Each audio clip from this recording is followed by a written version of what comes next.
Dans ce tutoriel, nous allons voir comment visualiser notre adresse courriel professionnelle dans Gmail. Pour cela, vous êtes connecté à votre compte Google. Je vous mettrai le lien en description. Vous cliquez ensuite sur le carré avec les points et vous allez dans Gmail. Là, Gmail vous demande en fait de choisir votre adresse courriel Gmail. Donc là, vous êtes malheureusement obligé. Bonjour.e par exemple.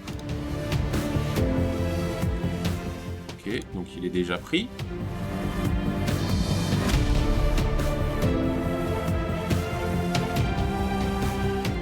Voilà, on va prendre celle-là. Numéro de téléphone, votre adresse email actuelle, donc ça c'est votre adresse professionnelle. Je clique sur envoyer. Donc là je vais mettre le numéro.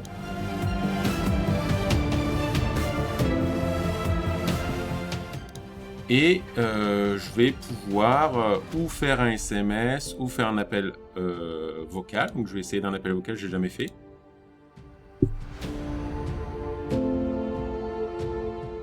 Donc voilà, une fois que vous avez mis le numéro pour s'inscrire en tant que tel, vous arrivez dans votre boîte Gmail.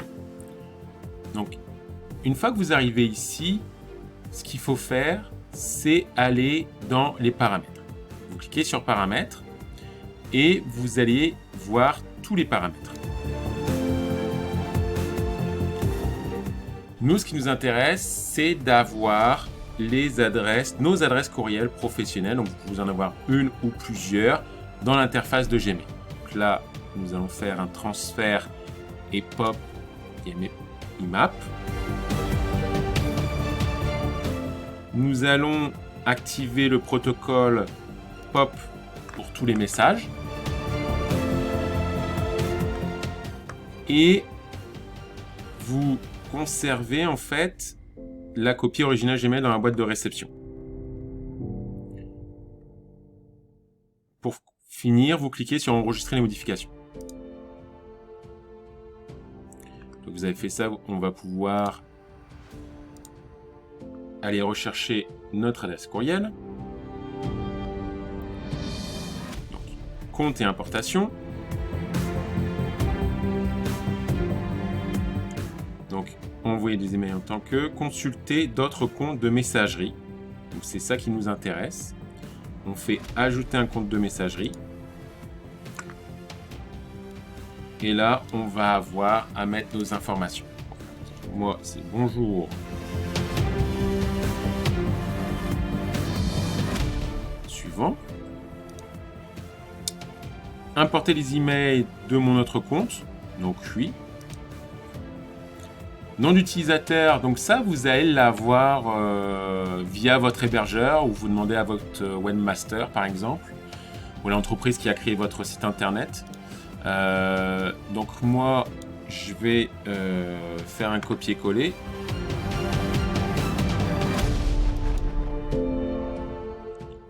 Le mot de passe, pareil, il a dû être fourni avec votre adresse courriel. Le serveur POP, donc ça c'est pour recevoir les courriels. Donc vous avez deux types de serveurs. Un serveur POP pour recevoir, ce qu'on appelle un serveur entrant, et les serveurs sortants qui est SMTP pour envoyer. Donc là dans mon cas, je suis actuellement chez Planet Hoster. Donc je vous mets le lien aussi en description si vous voulez aller vous commander une adresse professionnelle ou un hébergement.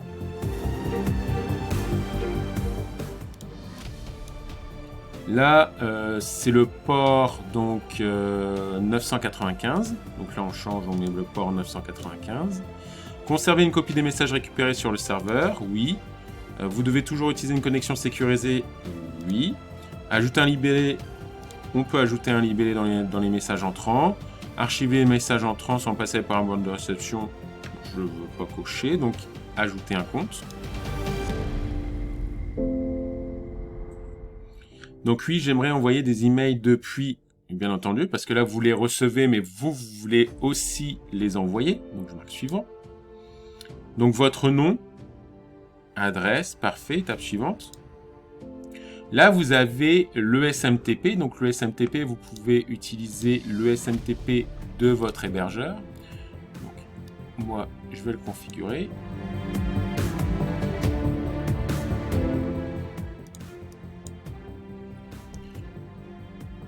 Dans mon cas, le port, c'est 465.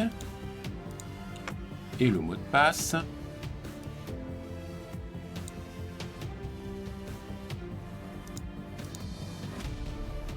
Donc on utilise une connexion sécurisée, ajouter le compte.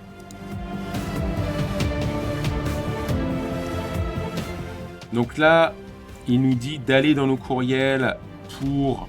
Donc dans le courriel, donc là, vous y accédez via le webmail si vous n'avez pas configuré de messagerie.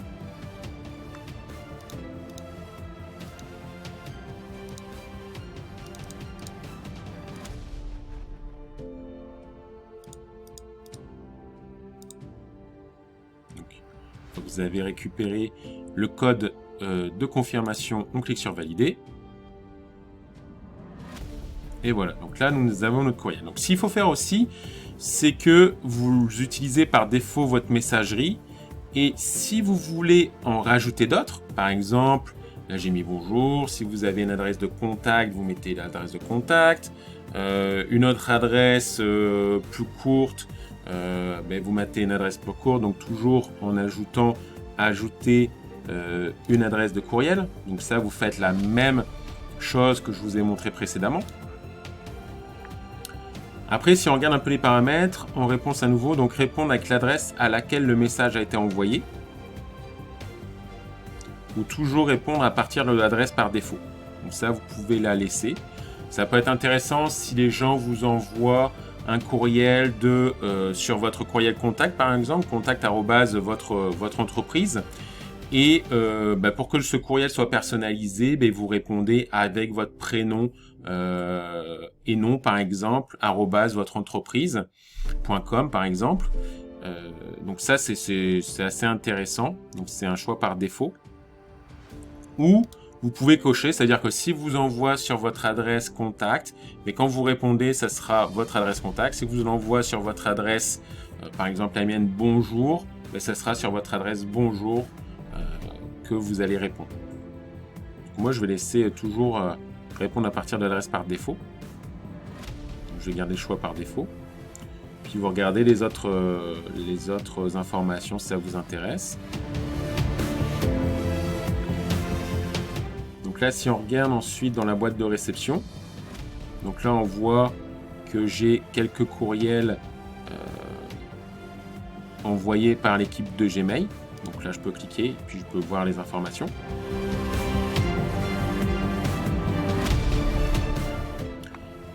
Je peux envoyer un courriel. Donc si je fais nouveau message, là, vous voyez, vous pouvez envoyer un nouveau message. Donc, passer facilement une signature à l'autre ignorée. Ok, donc là, vous pouvez choisir votre signature. Par exemple, je clique ici. Puis là, c'est aucune signature. Et puis moi, je vais gérer les signatures.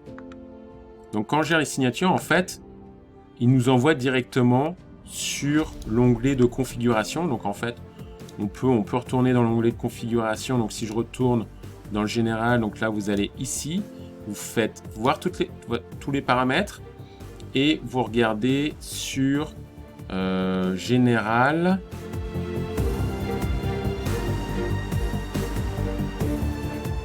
Signature. Créer. Donc là, je vais créer une signature. Je vais l'appeler Jean-François. Créer. Puis là, vous allez pouvoir la créer. Donc généralement, on met deux petits points. Des petits tirets.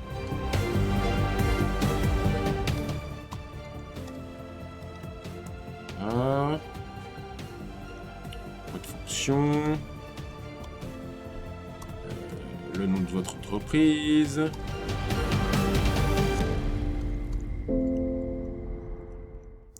Après, vous pouvez mettre la ville, votre numéro de téléphone, etc. Donc là, vous pouvez utiliser le gras, le souligner, l'URL.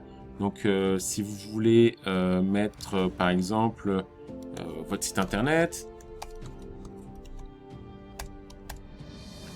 le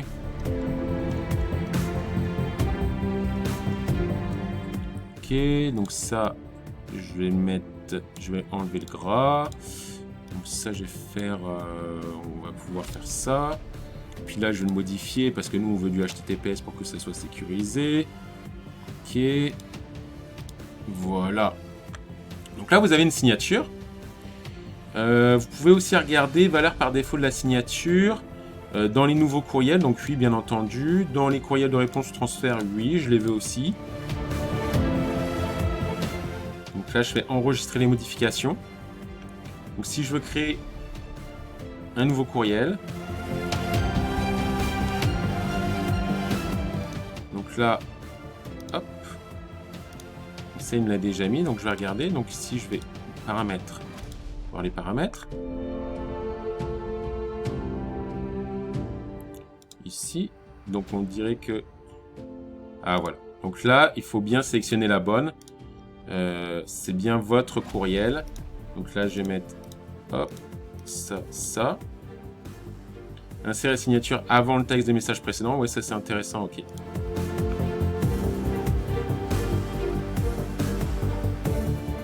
Donc ça, si j'enlève ça, on va voir ce que ça va donner.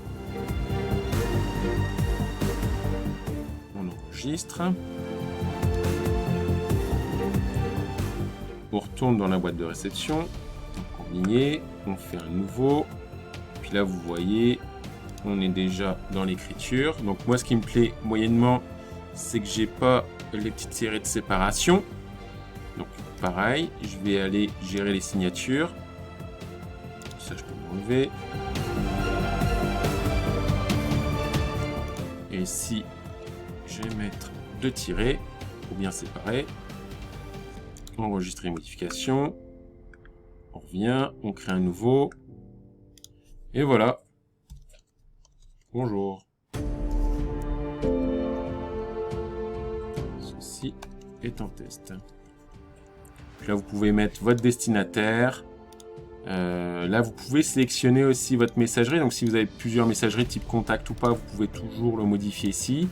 Vous pouvez mettre des personnes en copie ou en copie cachée. Donc, copie cachée, c'est-à-dire que le destinataire ne le verra pas. Votre objet, et vous cliquez sur envoyer. Vous pouvez même programmer maintenant l'envoi de votre courriel. Donc bien entendu, il faut un destinataire et vous pouvez rajouter des documents Google Drive, etc. Donc voilà, c'est fini. Donc ça vous a présenté comment comment récupérer en fait vos courriels professionnels dans Gmail.